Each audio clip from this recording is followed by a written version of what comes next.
Eh bien, salut à tous, j'espère que vous allez bien. Dans cette nouvelle vidéo aujourd'hui, je vais vous montrer comment faire pour corriger le problème d'avoir un écran noir lors du démarrage de votre PC. Donc, par exemple, je peux me connecter à ma session, mais dès que je me suis connecté, j'ai un écran noir, j'ai rien qui se passe, ou en gros, j'ai juste mon fond d'écran comme ça ici. Donc, je vais vous montrer comment faire pour résoudre ce problème-là.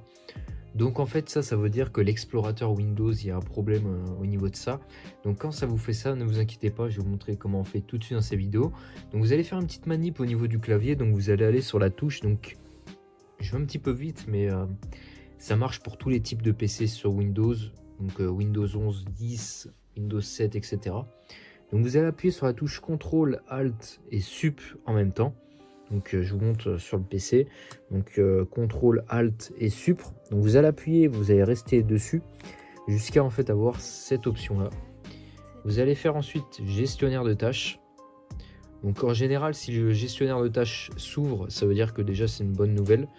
Donc vous allez ouvrir par exemple gestionnaire de tâches. Et là en fait ici, donc ça en gros on a un processus qui s'appelle explorateur Windows. Donc ce que vous allez faire, on va venir le recréer. Donc on va aller ici sur fichier, exécuter une nouvelle tâche, et là on va taper Explorer, on va juste taper Explorer, et ici, donc ça va vous recréer directement ici vous voyez la barre des tâches est réapparue déjà, très bonne nouvelle. Donc ça peut mettre un petit moment à charger, et vous voyez que notre PC vient tout juste de se rétablir, on n'a plus ce problème là. Donc ici je vous remonte gestionnaire des tâches, et vous ouvrez Explorer, enfin vous ajoutez une nouvelle tâche que vous allez appeler Explorer. Si jamais ça marche pas, vous faites explorer.exe. C'est aussi pareil en fait, c'est possible que des fois ça détecte pas.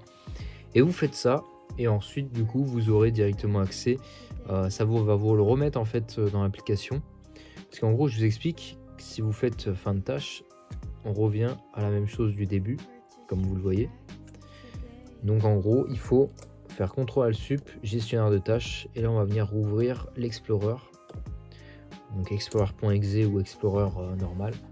Et vous voyez que directement ça s'est débloqué. Donc voilà. Donc j'espère que cette vidéo vous aura plu. Et moi sur ce, je vous dis à de prochaines vidéos.